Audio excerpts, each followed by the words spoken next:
A decade before Donald Trump upended national politics, Ed Gillespie was among the establishment Republicans counseling his party's candidates to tread gently on the issue of immigration or risk ruination by alienating Latinos.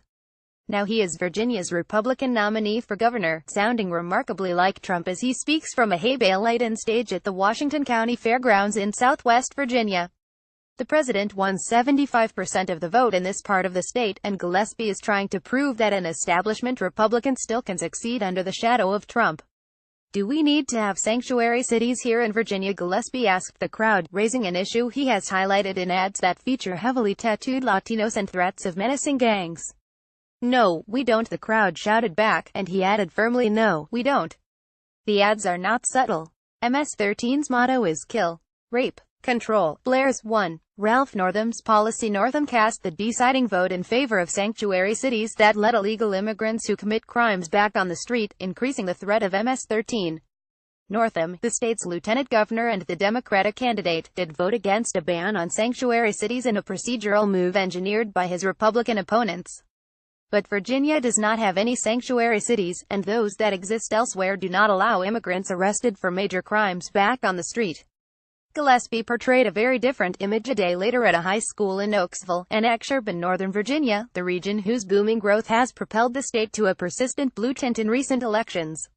He cited his father's journey from Ireland as an 8-year-old as he defended young immigrants brought here by their parents and protected until recently by a program Trump has rescinded. While his father immigrated legally, Gillespie said, young immigrants brought here without proper papers should not be punished. They did not make that decision to cross the border, he told about 1,500 members of an interfaith group at a joint appearance with Northam. They should not be deported. Both parties' candidates have balancing acts to pursue in advance of the election here, now just over 2 weeks away. Both acts involve Trump. Northam must find a way to keep turnout high among minorities and liberals, riled up by the president, without turning off more moderate voters. Gillespie's problem, one that many Republicans will face in the year ahead, is to reinvent himself as a candidate for the Trump era.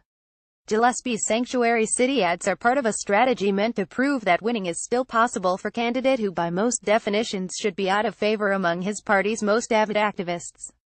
His gamble is that he can adopt just enough of Trump's message to satisfy the president's GOP supporters while creating enough distance to placate everyone else.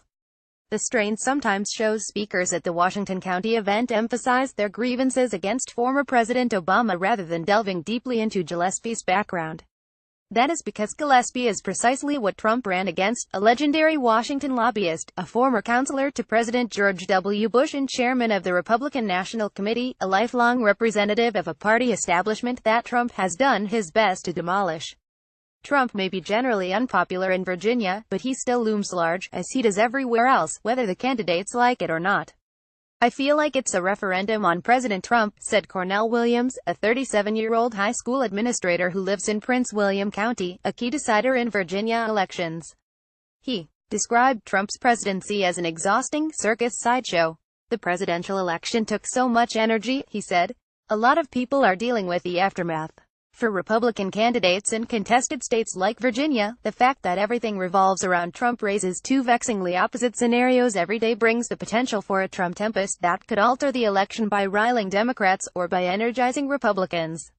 So far, Gillespie has publicly ignored Trump even as he has borrowed many of the president's favorite themes, or, as Democratic Gov.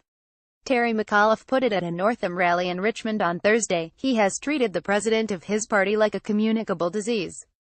Trump endorsed him via a pair of tweets, an alliance Gillespie seldom talks about, although he welcomed Vice President Mike Pence to Washington County. On the other side, Northam's lead feels less comfortable than Democrats might have hoped.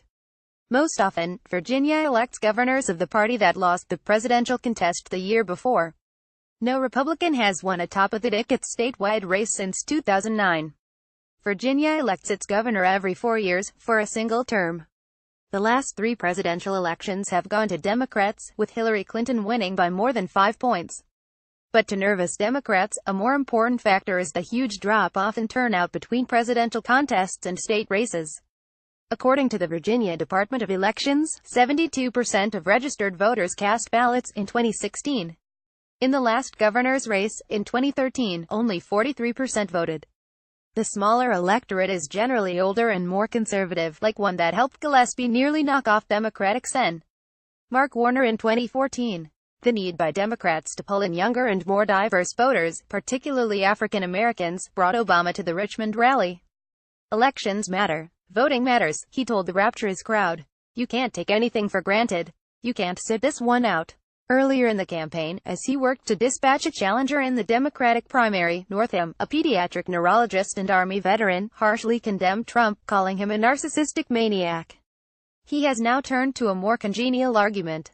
If Donald Trump is helping Virginia, it'll work with him, he says in an ad cycling endlessly on the state's airwaves. But Donald Trump has proposed cutting Virginia school funding, rolling back our clean air and water protections and taking away health care from thousands of Virginians. I've stood up to Donald Trump on all of it.